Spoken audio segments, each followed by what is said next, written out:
लीजिए प्रस्तुत है हिंदुस्तानी परिवारों में दिखता ताना बाना, जो हम आम तौर पर अपने आसपास देखते हैं और जिसे लेखिका हमारी अम्मा शकुंतला ब्रजमोहन ने बड़ी खूबसूरती से बुना है। तो लीजिए प्रस्तुत है कहानी 3 अक्षर। वह अत्यंत आत्माभिमानी थी।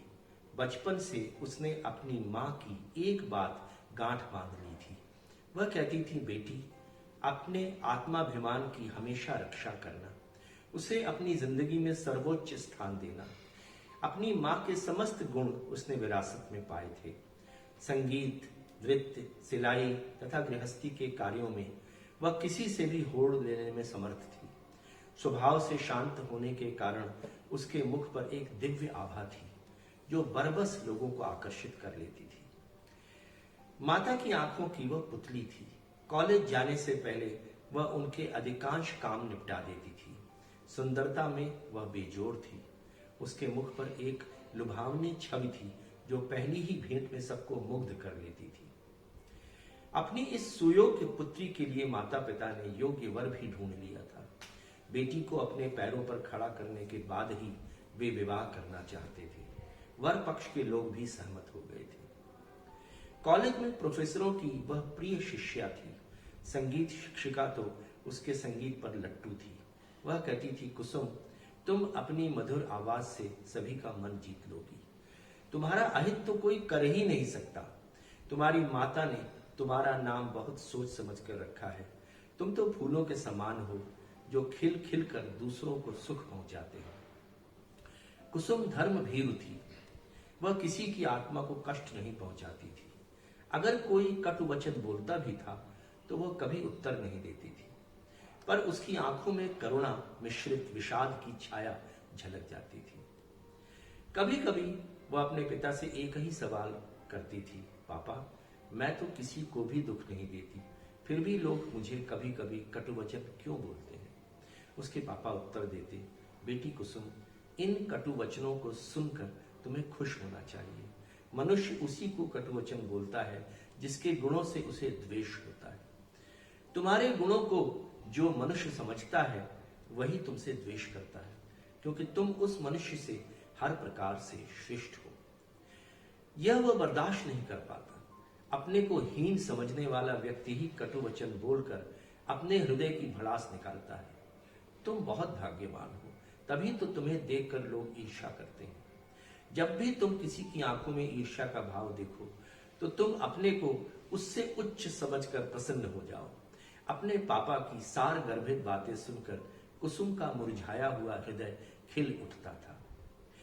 विवाह के पश्चात कुसुम के पति रामेश्वर ने उसके स्वाभिमान को प्रोत्साहन ही दिया। सर्वगुण संपन्न पत्नी पर उसे गर्व था। विवाह के बाद उसके पति ने अपने व्यापार में अत्यंत उन्नति कर ली। देखते देखते वह करोड़पति बन गए। वह हमेशा कहते थे, कुसुम, जब से तुमने इस घर में पदार्पण किया है, इसमें लक्ष्मी का निवास हो गया है। मेरे लिए तो तुम लक्ष्मी बनकर आई हो।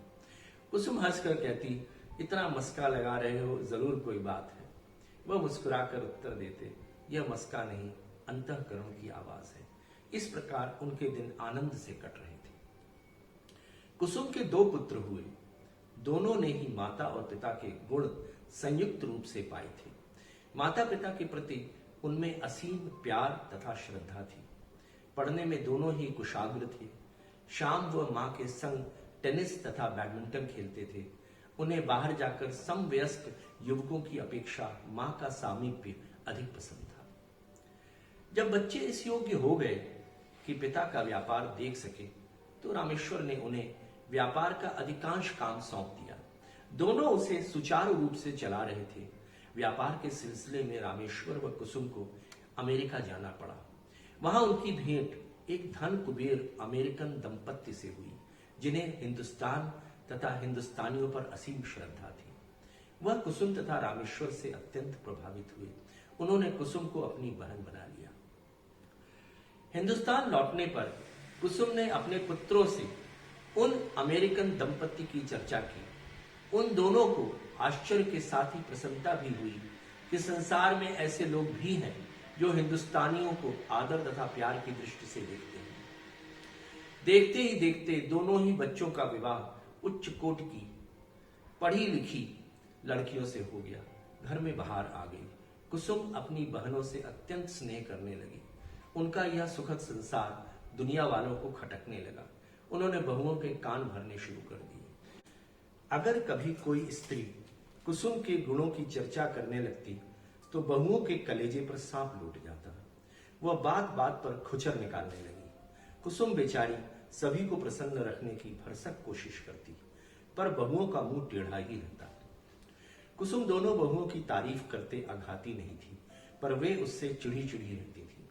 कभी कभी जब हद हो जाती तो वह अकेले में बैठकर रोती और सोचती कि इन्हें कैसे विश्वास दिलाऊं कि मैं इन्हें असीम प्यार करती हूं। दिनों दिन बहुओं के हृदय में सास के प्रति अवज्ञा बढ़ती गई। कुसुम सब बर्दाश्त करती, पर रामेश्वर से उसने कभी इस बात का जिक्र नहीं किया। कुसुम अब 55 साल की हो गई थी। प्रौढ़त्व की कुछ कुछ छाया मुंह पर आने लगी थी। बहुओं के आने पर उसने श्रृंगार करना बहुत कम कर दिया था। रामेश्वर नाराज भी होते थे कि तुम्हें क्या हो गया है, तुमसे कहीं बड़ी उम्र की स्त्रियां कितनी सज संवर कर रहती हैं, पर तुम तो दिनों दिन सन्यासिनी बनती चली जा रही हो। वह हंसकर कहती, क्या बहुओं के सामने मेरा सजना संवरना शोभा देता है? रामेश्वर कुढ़कर उत्तर देते, क्या संसार की सब स्त्रियां बहुओं वाली नहीं है? क्या तुम्ही ने सबका ठेका ले रखा है? वह प्यार से उन्हें शांत करने की कोशिश करती और कहती, अब कल से देखना।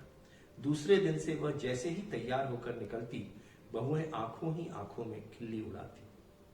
वो बर्दाश्त नहीं कर पाती और जाकर कपड़े बदल लाती। जिस दिन वह सबसे गंदे कपड़े पहनती, बहुओं के मुंह पर रौनक आ जाती।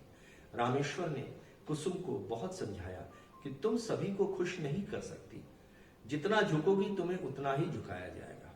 अपना अस्तित्व क्यों खो रही हो? तुम एक सफल व्यापारी की पत्नी हो, तुम्हें अपने पद के अनुरूप ही अपना रहन सहन रखना चाहिए। दो नावों पर चढ़कर कोई पार नहीं लग पाया है। वह सब समझती, पर घर की शांति के लिए सब सहती। ढंग से रहने पर अब भी वह बहुओं से कम नहीं लगती थी। कभी कोई स्त्री उसके रूप तथा गुणों की तारीफ बहुओं के सामने कर देती तो उस दिन घर में भूचाल आ जाता। उसे छोटी छोटी बातों में नीचा दिखाया जाता।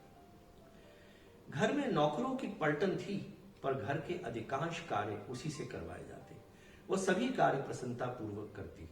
कभी कभी तबीयत खराब होने पर भी वह घर के कामों में जुटी रहती थी। एक दिन तो हद हो गई। बड़ी बहू ने कुछ काम करने को दिया था। वह चुपचाप कर रही थी। इतने में छोटी ने आकर हल्ला मचाया, इतना समय हो गया और इस बुढ़िया का काम खत्म नहीं हुआ। जिस उपहास पूर्ण व्यंग से यह शब्द कहा गया, वह उसके हृदय को विदीर्ण कर गया। बुढ़िया शब्द ने उसे चोट नहीं पहुंचाई, बल्कि उसे अपमानित किया, वह भी नौकरों के सामने। वृद्धावस्था का ऐसा उपहास! यह अवस्था तो गरिमापूर्ण होती है। उस गरिमा की ऐसी खिल्ली! उसके धैर्य का बांध टूट गया।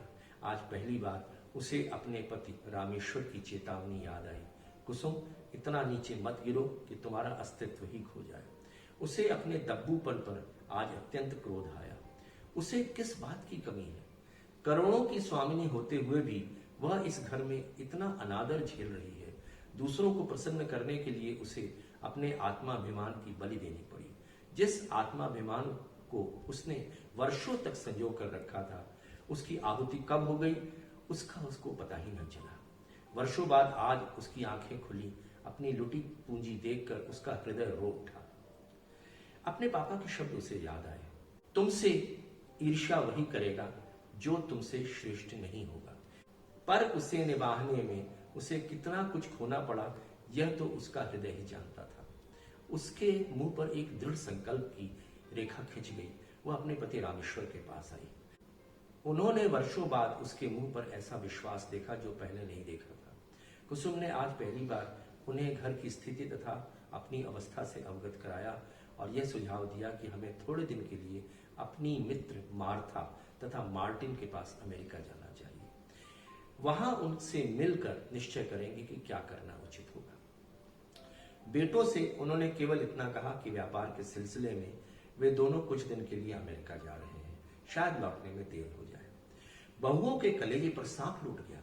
बुढ़िया अमेरिका सैर करने जा रही है, पर लाचारी थी। पैसा तो सब ससुर का था, वह जिस तरह चाहे खर्च कर सकते थे। अमेरिका पहुंचने पर कुसुम तथा रामेश्वर सबसे पहले मार्था से मिलने गए। वह उन्हें देखकर खुशी से झूम उठी, पर कुसुम की मुरझाई शक्ल देखकर वह आश्चर्य में पड़ गई।